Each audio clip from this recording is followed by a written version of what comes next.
A very wonderful, beautiful, and a lovely evening to you, our viewers out there. Ẹ kúlé, ṣé dáadáa la bá yín. Torí àwa ni wíníwíní lójú orogún, àwa lè jùwọ̀rọ̀ lójú ìyá ẹyọ kan náà fẹ́ bí méjì ló wọlé tán. Ló eventually wọlé. Then congratulations sí wọn. Na orúkọ mi ò yí padà, ẹ kúrọ̀lẹ́ níbi gbogbo tí ọwọ́jà ètò yìí tó bá ń fẹ́ dé. Babalọlá Táíwò ló kọ tèmi Olúdáre Àkànjí.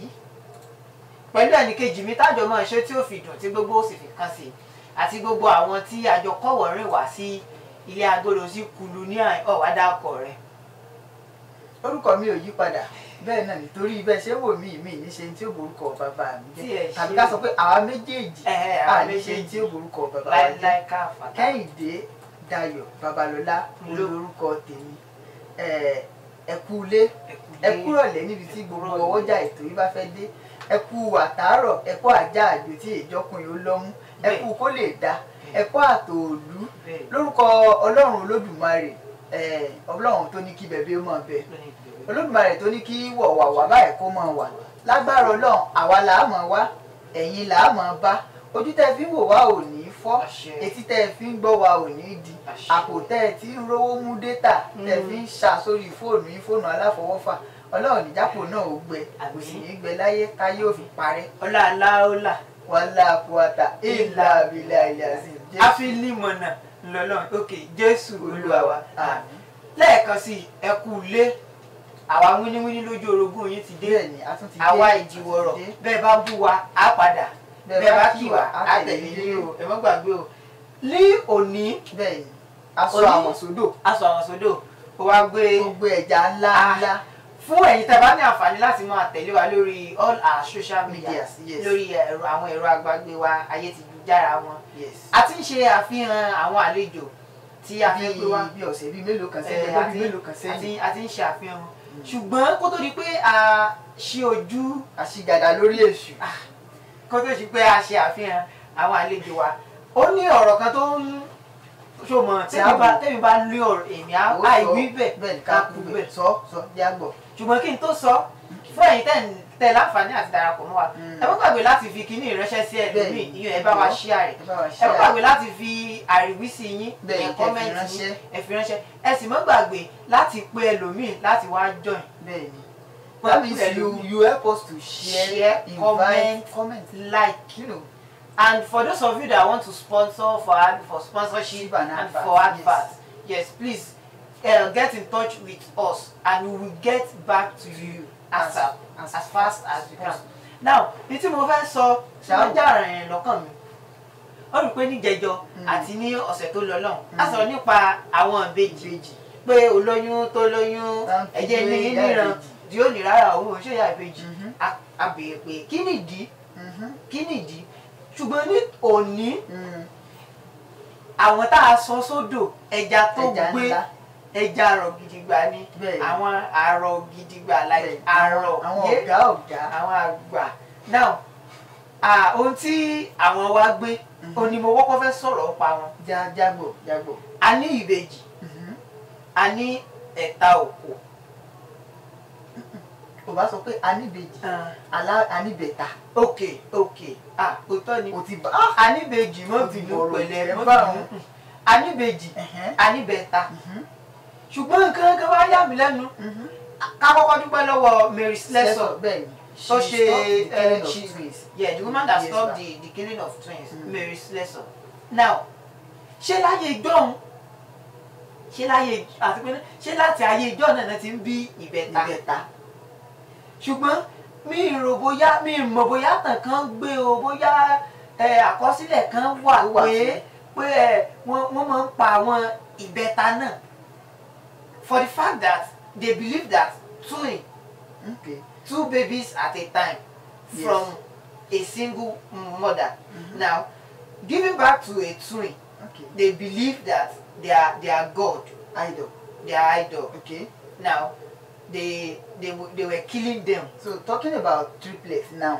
Talking about triplets ṣé láyé ìjọ́un to me if I may answer that question ìwọ kọ́ mo ní Yorùbá ìwọ kọ́ mo bí báwo èèyàn dáhùn ní ilẹ̀ Yorùbá ẹ ṣe atọ́kùn wọ́n ní òfin tó de ẹlẹ́à lóde eléégún tó ṣe bí òwe.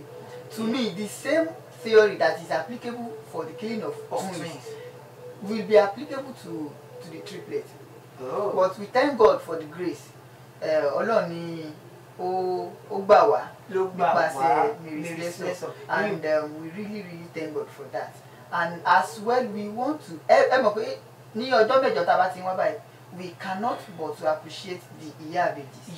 Yes. Bàbá ó ti wá jẹ́ pé bàbá ṣe ń kí ìyá àbèjì bẹ́ẹ̀ láwọn kí ìyá ẹ̀ta. No, yẹ̀yà ọkọ kí bàbá àbèjì. Èkì láwọn kí bàbá àbèjì, àwa kí ìyá ẹ̀ta, a sì tún kí bàbá ẹ̀ta.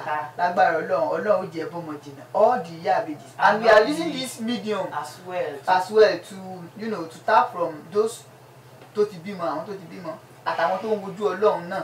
Ọlọ́run á ṣe rán àlejò ẹ ti sọ̀rọ̀ jìnnà ẹ̀yìn tí mo bí yín gan ẹ ti dáhùn rẹ̀ ṣùgbọ́n mi tí ìyẹn ẹ̀fẹ̀ lójú.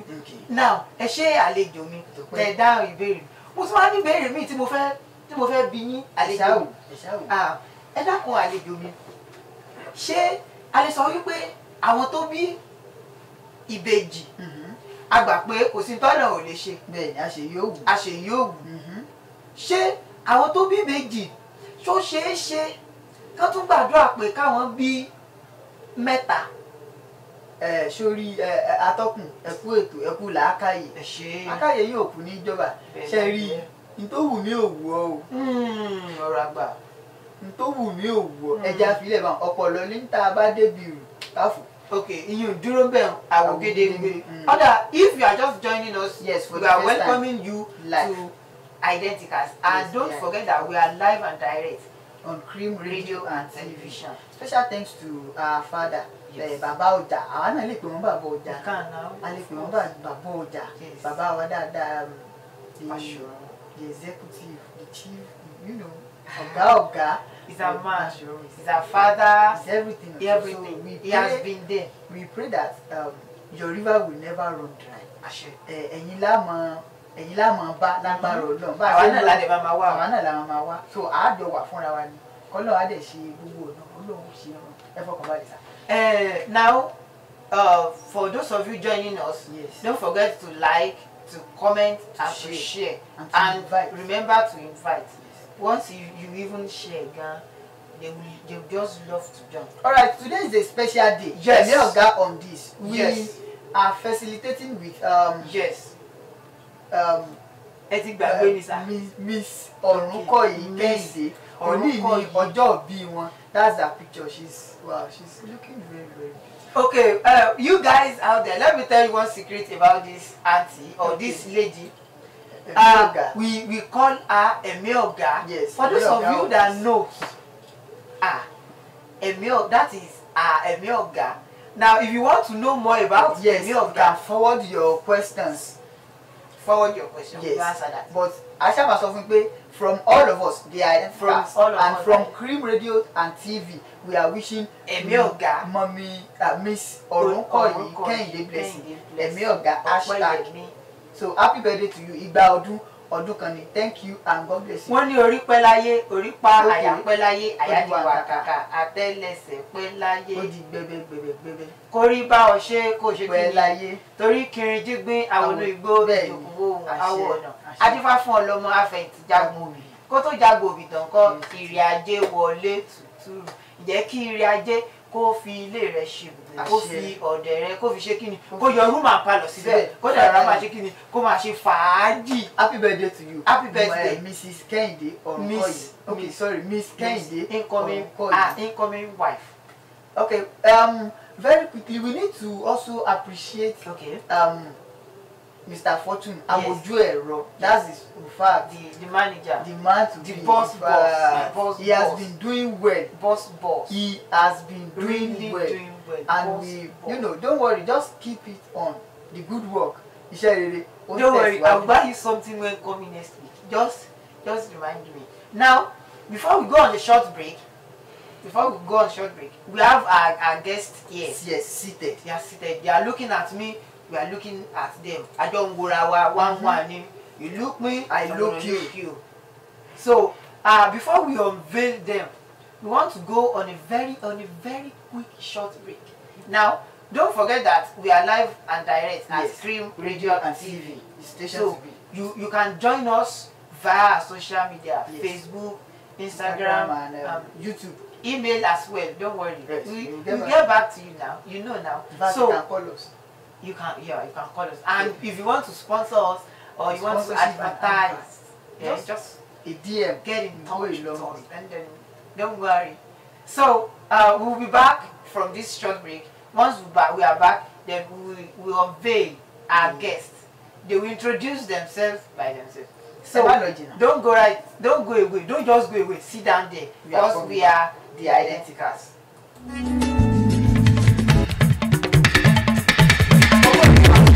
Èmi ń gbọ́ gbàrẹ́gbàrẹ́. Èmi ń gbọ́ gbàrẹ́gbàrẹ́.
Kí wa káàbọ̀ padà sí orí ètò yín, ètò wa, ètò gbogbo wa ni we are all doing it. Identical. Yes, the Àwa ìbejì. Wọ́n ní adájọ́ má ṣe asọ̀rọ̀ máyẹ̀bí wọn bá sọ̀rọ̀ ẹja wa wọ̀n rí bẹ́ẹ̀. Àwọn àlejò wa ti wà, wọ́n ti wà dé. Alright, shall we? Àwọn ìbẹta òkú. Bẹ́ẹ̀ mo pé òní ìbẹta òkú. Ẹni tó ń bá bí last. Bẹ́ẹ̀ ni ó ní ẹ̀ta òkú. Ó ní ẹ̀ta òkú. Bẹ́ẹ̀ Ìbàdàn ni ó ní ẹ̀ta òkú. Àwọn àlejò wa rèé lójú ìwòran yín. Ẹ káàbọ̀ ẹ̀yin àlejò wa. Yes, sir.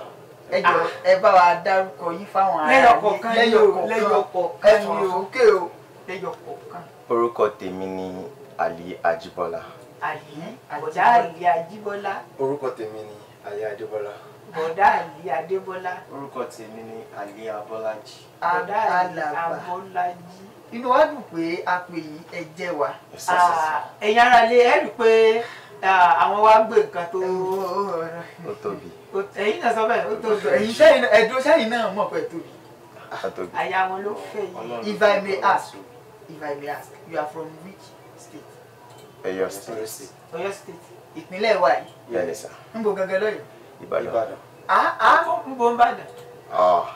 Ẹ̀yin lọlé. Àwọn òbéèrè Àti ẹ̀mọ́lé. Lórí ọdún rí. Lọ rí. Lọlé ọdún. A lè fẹ́ lọ́gàn. Are you serious or what? we are not. You said something, bro. Yes, sir. You said you don't even want to go. Why? We are not. There's nothing new there. No, see, ṣé o rí bọ̀dá ẹ jẹ́ ńlá yín lọ́yẹ̀. Okay, sir. Ó dáa kí Ká mọ̀ lọ ilé ọdún. ká mọ̀ lọ sílé ọdún. Kò ń ṣe wípé fún kákan jẹun lásán. Kò ṣe kákan bùn ká yà ká wọṣọ hùn. Ṣùgbọ́n àǹfààní tó wà bẹ́ẹ̀ ni pé ṣé mọ̀ pé ẹ lè ti pàdé obìnrin fámìlì yín tẹ́ẹ̀mù ó ti ṣẹlẹ̀ rí o. I'm talking from experience. Ó ṣẹlẹ̀ sí mi. I don't know that she is my cousin. Mi mọ̀. Apàdé lẹ́yìn odi nílùú mi. Apàdé torí àìlọlé ọdún òun náà ìwálé ọdún kò sẹ́ni tó ráyè. Ṣùgbọ́n mo mọ mọ́mì ṣùgbọ́n mi mọ̀ pé ọmọ àǹtí ni. Ẹja fi dé ń bẹ̀ kíyùn dúró ń bẹ̀ àwògedegbe ó dáa ká mọ̀ lọlé ọdún ó dáa bọ̀dá ẹ mọ̀ lọlé ọdún o. mi mọ́lé àmọ́lé gbọ́n pátá. Ok, ẹ mọ̀ wọ́n ẹ káàbọ̀ sórí ètò. ẹja bẹ̀rẹ̀ ètò if I may ask tí a bá pàdé yín báyìí tá a bá bí yín kí ni báwo ló ṣe máa ń rí lára yín gẹ́gẹ́ bí ìbẹ̀ta tẹ́yìn mẹ́tẹ̀ẹ̀ta bá ń lọ. We always feel happy because people be shouting better. Ẹ dákun ẹ má bínú ṣé ẹ mọ̀ Táyé nu yín àbí ṣé ìgbà tí wọ́n bẹ́ẹ̀ ṣe ń dàgbà ṣé dádì tàbí mọ́mì ṣé wọ́n pe Táyé rí. No. Rárá.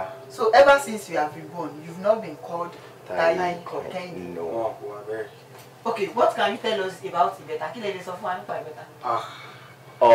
Little thing tí mo lè sọ nípa ìbẹ̀ta. Okay, sorry, please. This is it.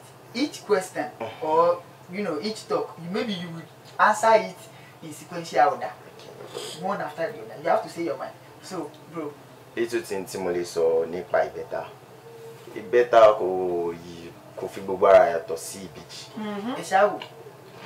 Torí kò yàtọ̀ sí ẹyọ kan gan.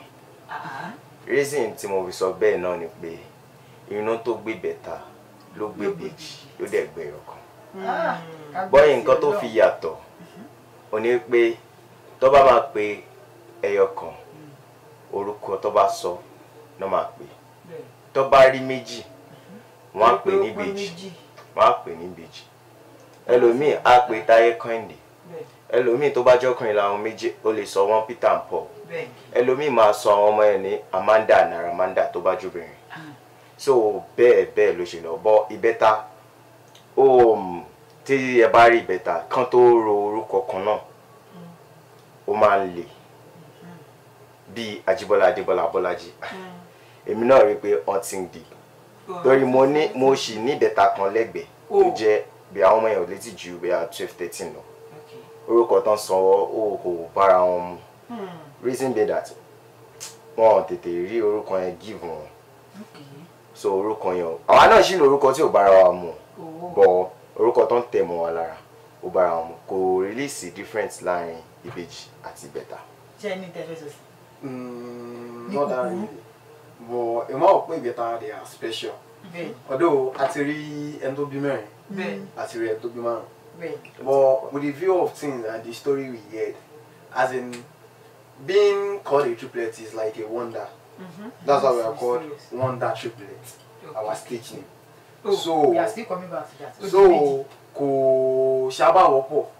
Sometimes sábà lọ gan tí wọ́n bá tó bá ṣe ìrìnà kan mo jáde ló bá ask me àwọn kejì ń kọ́ ẹ̀jọ́ jáde mo sọ̀ka mẹ́ta ni wá o àwọn kẹta ń kọ́ ẹ̀jọ́ jáde ni so ó máa mú mi wà amazed that I have a triplet like every time. Ní kúkúrú. Yeah, on that aspect pé ìbẹ̀ta ìbejì máa wò pé all glory belongs to God pé Ọlọ́run ló ní gbogbo Ọlọ́run ló dẹ̀ mọ̀ dédé Ọlọ́run tó gbé méjì sínú ẹnìkan ó mọ nǹkan tó fẹ́ ṣe Ọlọ́run tó gbé mẹ́ta sínú ẹnìkan náà ó mọ nǹkan tó fẹ́ ṣe ọpẹ́ ìfọlọ́. Iyùn dúró bá àwọn Ògèdèngbé ẹ̀yin ìbẹ́ta mo tún ní ìbéèrè kan sọ sí mi lọ́kàn ọkùnrin ni ọkùnrin ṣé ó ní nǹkan kan tẹ́ mọ́ ń ṣe do you have talent? Yes. Now the question now is this are you guys having the same talent? No sir.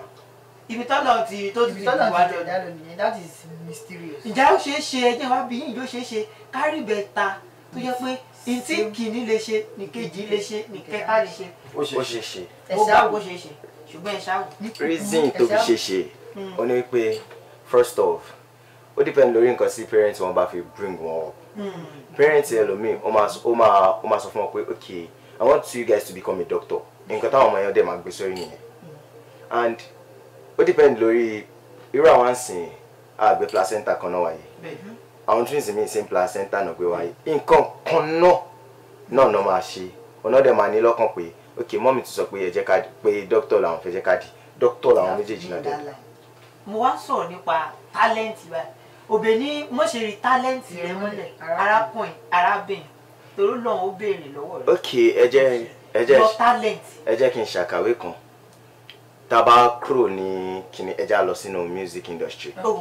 A ti rí olórin ìbejì tọ́jú ọkùnrin tán pọ̀.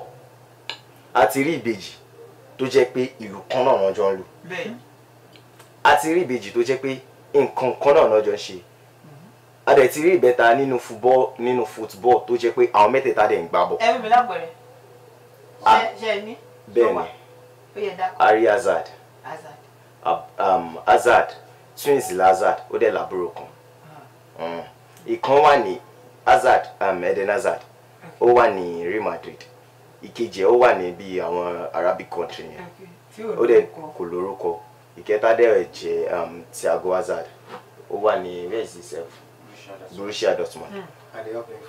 Wọ́n dẹ̀ play fún. Ẹ jẹ́ pé agbá Konami náà. Ẹ ti gbá Konami. All right, so ẹ ní talent. Iṣẹ́ kí lẹ̀yin lè ṣe? Iṣẹ́ kí ni talent yín? Ẹ̀yin. Èmi mo lè play talking drum, mo lè lu gángan. Àgbàyàn. Lẹ́yìn gángan kọ́. Lẹ́yìn gángan mo lè rap. Ẹ lè rap. Bẹ́ẹ̀ni sá. Ẹ ṣiṣẹ́ fún aká tó lọ bí ẹ̀yin kọ́. Drums. I'm playing drums. Ìlú nìkan drums. Yeah, mo play drums. Bọ̀dá ẹ̀yin kọ́. I always play some sing. So tá a bá wá jọ gbogbo ẹ̀ papọ̀ a jẹ́ pé odidi báńdì kan ti pé. So ẹ̀yin ni akọrin ògo, ẹ̀yin ni alùlùgbòmí ẹ̀kọ́, ẹ̀yin ni alùlùgbòmí ẹ̀kọ́. Sequence nìkan lẹ́ẹ̀kan ṣàṣì. Títí kékeré gidi. Sorry. Does twins run in your family? Yes. From the father's side or from the According from mom side, like my maternal side, once upon she man be bitch. Ní family ti mommy. But giving birth to triplets is the first time, like first thing, and we should share a lot of the mommy. First triplets from mommy's side. Moms and that side. So go shower one be better. Oh, ìbẹ́ta. Ṣé ẹ mọ̀ra yín dáadáa? Very well. Ẹ mọ̀ra yín dáadáa. Bẹ́ẹ̀ni. Ó dá yín lójú. Just joining us. This is the Identical Show. And with us right here, we have the Ajibola let's say the Alice. Yes, they are triplets. And don't forget to like, share, and comment. We'll get back to you. Now, the Alice, I have a question for you. And my question is, mo ti béèrè pé ṣé ẹ mọ̀ra yín dáadáa. Nínú ẹ̀ mẹ́tẹ̀ẹ̀ta ẹ̀ tá a bá wò ó, gbogbo yín ò lè níwà kan náà. Ẹ̀yin mẹ́tẹ̀ẹ̀ta ò lè níwà kan náà. Bẹ́ẹ̀ni. Ẹ níwà kan náà. Bẹ́ẹ̀ni. Ṣé ẹ ti involve nínú argument rẹ̀? Ẹ̀yin mẹ́tẹ̀ẹ̀ta pé àríyànjiyàn alálàyé ni o.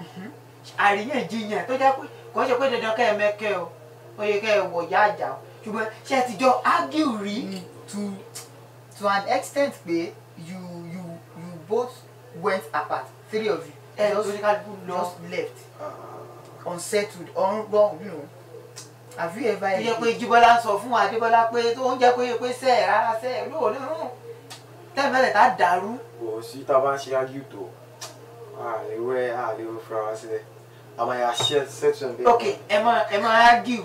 A máa argue but not all the time. A ní mọ̀ ń win. Who usually win? And tó bá wà on right points ló máa win. No, àwọn situations kan bẹ̀rẹ̀ tó jẹ́ pé ìwọ gan ò ní ní choice that wo pé. Let me. Wọ́n á jẹ́ pé argument tó ṣe máa ń ṣọ́bà win jù pé win o it is. Bàbá àgbàlagbà. Ẹ̀gbọ́n is silent ẹ̀ ń sọ̀rọ̀. I always talk. No one's wrong. Ṣùgbọ́n. But on that aspect, you are. Nǹkan tó máa ń travel mú wa come back. ju music náà lọ. Okay. Tá bá ti argument yẹn bá ti ń pọ̀ tí bá ti bẹ̀rẹ̀ orin kò sí bẹ̀rẹ̀ pẹ̀lẹ́. Okay, so talking from that aspect of music now, would you agree that music is life? Yes, sir. Music is life. Because it's everything.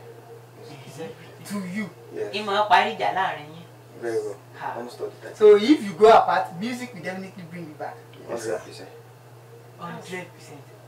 Okay. Ẹ jẹ́ tún bí yín béèrè, má bínú pé èmi wò rí. Ẹ jẹ́ bí yín béèrè. Ǹjẹ́ ó ti ṣẹlẹ̀ sí yín rí? Kẹ́yìn mẹ́tẹ̀ẹ̀ta pínyà fún bí ọ̀sẹ̀ kan, oṣù kan. Have you ever been apart? Ìbá tó bá tẹ̀ jọjọ́ méjì.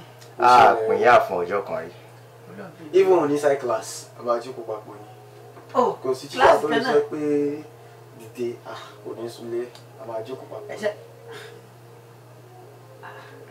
So kò sẹ́ni tó lè ṣé ẹni tó lè yà yín wà? Kò sí. Photographer kọ́ pẹ̀lú yà yín wà. Kò lè yà wá, a máa lo Snapchat fúnra wa. Okay, ẹ lo Snapchat. Ẹyin tó bá dò. Who is mommy's pet? Usually àwọn rí tó yẹ pé tí mọ́mí bá nàró yóò bá wọn nàró bí mọ́mí jókòó yóò bá mọ́mí jókòó. Ẹ̀gbọ́n ẹ tún jókòó lónìí. Àjẹpẹ́ yìí, that is should be you. So who is mommy's pet? Who is mommy's pet? Àwọn ni. So ẹ̀yin lẹ ìfẹ́ fi mọ́mí lẹ̀. Ìyá mẹ́ta. Àwọn ọlọ́mọ mọ́mí. How do you address your mom? Ìfẹ́ ní títà ní pé wọ́n. Àwọn ọ̀rọ̀ wa gbọ́n máa sọ pé as my approach my mom and a girlfriend. How about your dad? My dad, half a Bàdíẹ̀ ni. You know. Ṣé òjò ká àwọn ọmọ yìí ṣé òjò ká ìrí bàbá fi rà? No, ẹ mọ̀ pé àwọn kọ́kọ́ wá tó jẹ́ pé if you are happy in your family, okay, there's no how you wan approach yourself. Táwọn parents ń bá fún yín láwọn freedom láti máa bá wọn sọ̀rọ̀. There are some house ọmọ ò lè gbá pálí dáadé báyìí. But na house ẹ bá dọ́dọ̀ ẹ máa pé ṣé ẹ̀gbọ́n wọn ni? We interact very well. So that's it. Alright, we will be back. We are going on another short break. And when we are back, we still have a lot of questions to ask you. So to you guys out there, please kindly like, share, and comment. And just say something and we'll get back to you. Just stay right there and we'll be back. Because these are the identicals.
Here on Cream Radio and TV.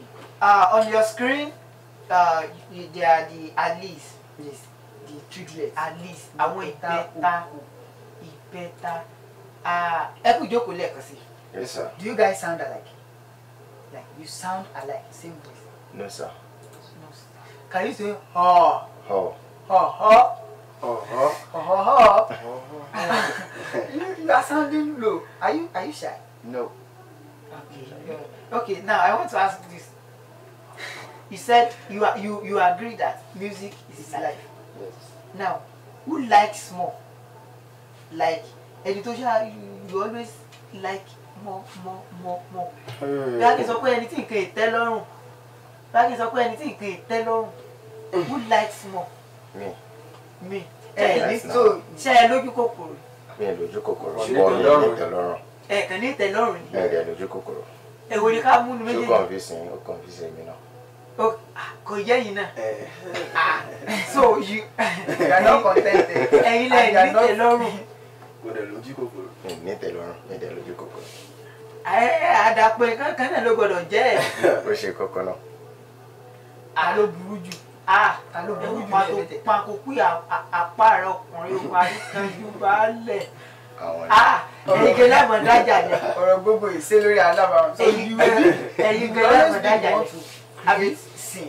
no not example. ok ta ló mọ̀ ń dájà lẹ̀ tó jẹ́ pé ẹ̀yin ló ṣáà máa look for something for trouble. àwọn náà ni ṣọ́rọ̀ yẹn yé yín àbí ó convince yín. ó yé mi. ó yé yín. kò convince mi. ẹ̀yin lẹ máa dájà lẹ̀. no mi sábà dájà lẹ̀ but I don't take shit mi. you don't take. mi ìráyè láti gba. ayé ò fẹ́ ayé wa dà. ayé ò sí. I rather reject it. Instantly. Ó má lọ fi lọ mi lọ́jọ́ mi. Téèyàn ọ̀dọ̀ ànígbà lówó. Ẹ̀gbọ́n ṣe máa ń sọ̀rọ̀ mo bèrè lẹ́ẹ̀kan. Mo máa ń sọ̀rọ̀. Ẹ máa ń sọ̀rọ̀. Ta ló mọ̀wé jù náà méjèèjì nínú ẹ̀ mẹ́tẹ̀ẹ̀ta? Àwọn ní gúrú. O ẹ gbé fún. Bàdá ta ló mọ náà dájú? Àwọn náà ní gúrú, àwọn náà ní spade, àwọn náà wá jókòó tí wọ́n. Àwọn ń gbẹ̀kọ́ ń gbẹ̀rẹ̀ sọ́kẹ́ ìwé ẹ̀kọ́ lé. So ẹ̀yin gba ẹ̀kọ́ náà dídá. And try. Try. Okay. Being triplets now.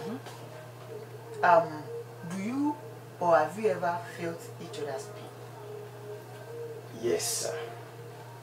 That you have to share the experience one after the other. Let's start from you. On that aspect. Okay. We start on that aspect. I like that. For that pain. Okay. Because anything that happened to my brothers, I always know. You always know. I always know. Even if you are not together. If we are not together, I will know. If something is going wrong. It always happened to me because of that blood we shed. Already. Ẹ̀gbọ́n? Almost all the time.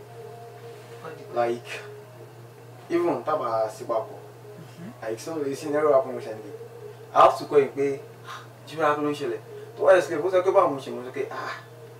It's a lot on like. Even if you come sick. To bá gbé sílẹ̀ báyìí. To bá sick Monday. To bá di Tuesday kejì máa gbé Tuesday máa gbé sílẹ̀ Wednesday kẹta máa gbé Wednesday. Carry sick later. So that's it. So ìnáwó lè máa ń kó mọ́ mi àdáyé. Yeah, around feel each other's pain. Even, can you give us an example? Like there are some things tó jẹ́ pé even kó jẹ́ bad thing tó jẹ́ pé tí ìkànnì wa bá ṣe tó bá like tó bá gbin lọ́wọ́ báwo ni Yorùbá ṣe máa ń sọ̀rọ̀ yẹn tó bá fẹ́ tó boomerang tó bá di pé ó ń feel pain yẹn ó máa dàbí pàwọ́ méjì tó kù láṣẹ ni. So you always have the feelings. Okay. Wait, let me talk. Yes, sir. Yes, sir. Have you ever been in a situation whereby you helped two of them? You are the one who sorted like it out. You are their last hope. Oh, like yes. Last hope. Yes. If the last hope comes, everything let's see. Yeah, like. That's all right. Charge so you mean come with the hospital. Okay. Go show why da. Àwọn mẹ́ta ń kọ́ mọ̀ pé kí ni mo lè sọ. Scope wo ló wà nílẹ̀? Mo kíkọ́. Okay. Mo wà lóko. Mo sọ pé mọ́mí wọn lọ charge. Níbo mo sọ pé bí ta ti ṣiṣẹ́ tẹ́lẹ̀ náà ṣé mo dán kú tèmi mo gbọ́ ti gbọ́. Mo sọ mo fẹ́ lọ bá wọn bẹ̀. Mo wá dúró dé wọn junction. Ó fi dé. Like how many hours? Like 45 minutes. Ìgbà tó wá dé. First half. Láṣẹ tó wá tó. Wọ́n ti gbá first half. They are the Premier League. So that's it. Wọ́n sábà get wa. Wọ́n get wa yìí. Yóò mú ká bá mọ ibi tẹ́nì kejì lọ. Ọ̀pọ̀lọpọ̀. Tí o bá kó jẹ́ gbọ́n náà wà ní kẹ́nì kan jáde. Bọ́lá ṣe ń kọ́. Ó lọ gbaṣọ lọ. Ó lọ gbaṣọ. Wọ́n sábà get wa. Wọ́n get agbárí. Àyà relation pé why bringing them in? We've already said that we are coming in with Agbawu. Àwọn àgbà free yẹyọ. Okay, now among you, who is more outspoken? Daddy. Oh, no. Speaker. Oh, do you have a nickname? Yes, sir. What is your nickname? Innocent. Oh, Yes, sorry. like Yes, sir. Like you are a novice. That's your nickname. That's my nickname. And you call Innocent. King. King. Okay, and you call King. I'm natural. Natural. I don't understand. Explain that. Natural in what aspect? Every aspect. How come you came across that nickname? That Innocent. Someone special give it to me. Ẹja kò lórí. Àbí ká kó lórí inú. Ká kò lórí ẹ̀. King. Someone special. Mo play drums lọ́jọ́ kan ni. Okay. Mo ti wá play ní show yẹn, mo ti play. Ìwọ tó lu kọ́kọ́ dẹ̀ mo wá ọba àlù ní ẹ o. Ó wà lára Facebook user mi kọ́ mo kọ́ sọ́ di sí àwọn olóde. Ẹ̀yin kọ́ natural, Mr. Natural. My sister gave me the nickname. Iṣẹ́ wo lẹ ṣe débẹ̀ sá? She's my, let me say, my sister is my little Wọ́n mú ara wọn ga. Wow. Okay, you still have a sister? Yes. So what number are you in the family? Last one. How many elders are you having? 3. Yeah. Ilé ti kún. Ẹ má jẹ́ kẹ́rù báyìí. Yeah, ẹ̀rù màmí. Ilé ti kún. Now, let me chip in this. In school, has any of your teacher mistaken you for one? Yes, times without count. Wait, okay. Let me now come down to your friends now. Ṣé wọ́n ti gbá kan lójú, wọ́n ti na ìkànnù yín rí tó jáde pé mistaken o kọ́ ló fẹ́ náà o. Kò ṣẹlẹ̀ rí. And to try for the first time. Ó mọ nǹkan tó bá lọ lé. Kò sọ̀rọ̀ ìjàmbá ẹ̀ ẹ̀jú sí pé ìjàmbá lẹ́yìn ká ẹ̀. Èyí tí mò ń sọ, o ní wípé ẹni ló ṣẹ̀ báyìí. Ó bú ẹni. Ọ̀ kó jẹ́ pé ẹni bú ẹ. Ẹ̀dẹ̀jọ́ máa ń ṣeré normal. Ó wá rákọ̀yìn sí ẹ. Ó wá gbá ọ. Unknown to the person. I hope you remember the issue on my matric day. Yes, now. So let me share you a testimony about that. Now, I was going. I don't know such fella. Me, maybe to see on his matric day, Seun kan gbá mi gbá. I was like, yeah, ẹ gbà mí. Nílùú tó lọ́ba tó níjòyè. Kí ni mo ṣe fún? And that shit happens to be my friend. Seun, I don't get. Me, you understand? Now, bí Seun yẹn ṣe wá ń sáré lọ, ẹni tó náà ní bó ṣe ń sáré lọ, ló wá pàdé ilé. Ó pé ha. Ìwọ tí mo That nà. was the first time she got to know that. Ìwọ tí mo nà ní how come? Ó lóun ti ṣìyàn nà. Now, as such happens to you. No. Kò ṣẹlẹ̀ rí. Ṣé ẹ̀yin mẹ́tẹ̀ẹ̀ta ṣe ti Ẹ ti bá yẹn Ṣé jẹ́. fún ká mẹ́ta jà? ẹ̀yin mẹ́tẹ̀ẹ̀ta? Ló ṣe ẹnìkan ti lóun fẹ́ nà yín.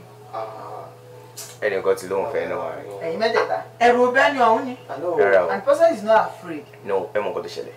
Òǹkàlùkù ní aspect yẹn, òǹkàlùkù lọ́lọ́run fún lẹ́bùn. Sure. Èmi tí mo ṣe báyìí, mo like ìjà lọ́wọ́. So Àwọn tó ṣe báyìí, wọ́n lo weapon. wọ́n like kó máa lò pa lo stuff like that. Ó di méjì. But àwọn tó ṣe báyìí, èèyàn ló máa rìn ní. Kí na smart down. Anything. So that means 3 of you have weapons that you can like you have your own aspect. Style of. That's it. So you've engaged in physical fight. Yes. I believe you won. 100%. 100%. So ogo kaimọ leri. Kò ṣẹlẹ̀ rí. Kò dẹ̀ lè ṣẹlẹ̀. Ẹ sì ṣùgbọ́n tẹ́ wá lọ sójú ogun ẹ kẹrù ẹ tún kẹrù bọ́. Akẹrù. Have you ever exchanged places? You switch. You Like switch for position. example now, you are working somewhere. Yeah. You are working in another place. So ẹ kàn délé lọ́jọ́ yẹn Just reason like should we switch? Ṣiṣẹ́ lọ́tọ̀ọ̀tọ̀ rẹ̀. Ibi kẹrin lẹ́tún ti ń ṣiṣẹ́. So We engage the same sorry, 3 of you or how come? 3 of us. you always go together. Yeah, we engage the same business. Tell me about your dream. How you want your future to be like now. What are your expectations in the future? Do you guys want to be together? Yes. Do you okay? Just say yes. Are you going to marry at the same time? Yes. Same day. But you know that one is not possible. It's possible. If there is. Prove it. If there He is. said if there is, that is conditional if. there is. Okay. As in, what Nigeria is saying now is Okay. money. Okay. If there is money, everything is possible. The family, they go sit down and And money reason. they want. we go reason now. Yeah, you trying to say something? We always say God is above everything. It's God. All things are possible. So you believe you guys can marry the same day? Yes. So definitely you are planning to live together. But we have some tradition, some families that their tradition. Ṣé mo pé ìdálù ní ìṣèlú tó ń gbìyànjú. Bá ṣe ń ṣe ní Èkìtì kan náà ṣe ní Ìbàdàn. Àwọn family kan bẹ even in Èkìtì generally. Àwọn family kan bẹ tó jẹ́ pé no way they are not after your money. Ọmọ wọn máa dúró lé wọn ní èmi máa wálé o. Ọmọ wọn á dúró. Èmi máa wá. Tọ́lọ́run bá ti yà wá ọmọ àbí family obìnrin kan lè wá jókòó lé wọn. All right, we are live on Queen Radio and TV. The program is the Identicals with Babalata one, and these are our visitors, our guests, our. Talo doti junior. So you never, you cannot like this. Go there, go away, No, before now. Koto di pé to cut the long story short, you are. Mo ṣe ni o. Okay, ẹ tún lọ́gàá. No. Okay, ilẹ̀ ṣì ń gbégbá orókè ní aspect yẹn. Who is more social? Social in the sense that ta ni aródeyo. No, mi kàn kí n ṣàródeyo. Okay. But ibi tó bá pè mí pé Innocent wá lùlù fún wa kí n ti fẹ́ dákú sílẹ̀ báyìí máa dìde. Favorite memories? Three of you. Favorite memories? The first time we played in a band like on a stage. Being on the stage, you know me. And you? The first time I crossed for my boss. You cross? Chorus for my boss. With both? Chorus. Okay, you backed up? Yes, for my boss. Sorry? Me. Don't I walk on lagaga?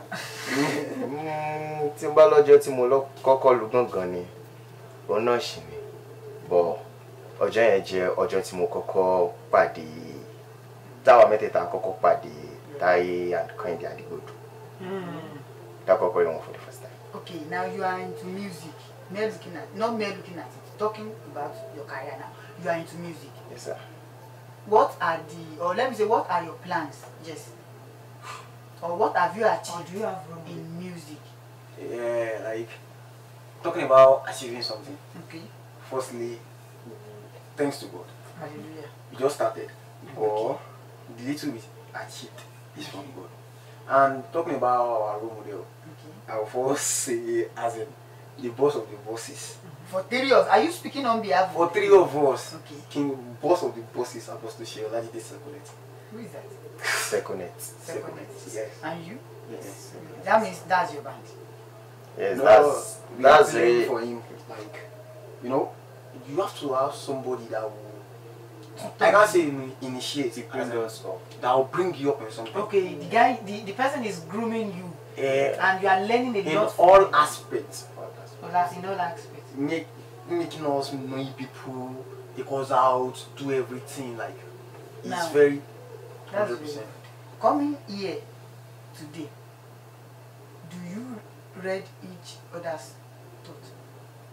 About like now, while you are preparing. Or while you are praying, yes. I told him yesterday, Monix, Jeka white. And I never dispute that. I just agree. Have you guys been in a situation whereby you are saying let us wear this? Bros is saying, Oga, Kojo. This one is saying, what is wrong in it? Has such ever happened to you? Maybe so, okay. twice or thrice. Who chose the clothes you are wearing? Yesterday I was just ironing. It's not around, they are not around. So you ironed it for 2 of them?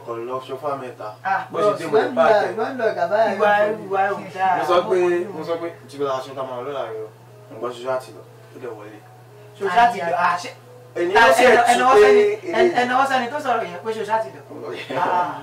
Alright, on a final note now, okay, we are dropping the curtain very soon. What can you say about your twin brothers? Just one word. One word. They are my backbone. So daddy and mommy are not back. They are supporting Striker. Timorena. So these guys, they are your backbone. That's love. Then Yes. they are your Everything front I have. bone. They are everything, like your phone, your clothing. No, not like that. Everything you have. Yeah. And you they are your side bone. I can call them my password. To your ATM or to your phone. Everything. Are you using same phone? No, we are using different phones. You see now? Okay, sorry. Getting same thing How is that convenient? in market, how convenient is that? 99.9% convenient. So that means 3 of you will go shopping at the same time. Yes. And you're like, "Go buy your food." We love you. Now we want to appreciate. We sincerely want to appreciate you. Actually, we want to appreciate you guys for coming on our show today, and I hope you really enjoy it. If we call you for party, For twins party, are you going to respond? 100%. Yes. now we are using this medium as well to announce to you guys out there that very soon we'll be having a party, and the party is for twins. Yes, basically Twins. twins. Wait, those people that they are not twins, they can come. Yes, if you are not twins as well, you can come. We will not send you away. Now, if you want to know more about this party, it's coming this December. Yes. It's coming this December. God's Live grace. and direct. It will be live. The program, the party will be live here at our premises, Cream Radio and TV. Now, if you want to know more about the program, just send us a DM on our Facebook page and on our WhatsApp page. Yes. There are numbers you can call there. Call any of the number. We will answer you and we'll give you details about the program. Now don't forget that it is basically for twins, and for those who are not twins, I don't know what to call them. Singular. You can say singular. Okay. Singlets. Singlets. Triplets. Singlets. Can you please do that? Triplets for meta. Yes. Single for single. Singlets. Okay. How about Twins. So okay. I don't judge you. Don't worry. Now, if you want to know more about the program, just send us a DM. Call any of the numbers on our Facebook page, and we'll get back to you. Don't forget the program is basically for twins, and those, as they have said, singlets, like single. You can as well join. We will be updating you guys more on it. So we thank everyone for joining us, for your time. It's not easy. Thank you for banking with us. Yeah, thank you for banking with us. And once again, we want to felicitate pẹ̀lú ẹni tó ń ṣe ọjọ́ ìbí. Àti gbogbo àwọn tó ń ṣe ọjọ́ ìbí all over the world. all over the world. Orúkọ We celebrate you. Blessing. Happy birthday. More blessing. More blessing. So now, we are next time we will be coming on your way. Back. And next Move time, back. see that next time. I promise you, we are coming with. Don't worry, I'll keep it. There may be triplets as well, but I just wish you can see.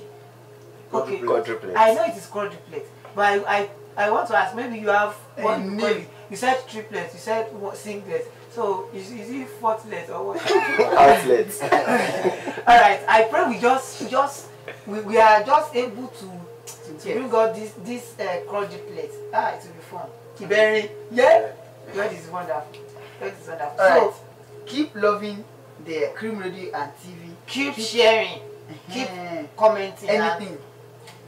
Just get to us. We'll get back to you. So next time we'll be meeting here, same station. Yeah. Yeah. You know, Puri, that's your package. Pẹ̀lú Àkọ̀tun, and we are the Identicals.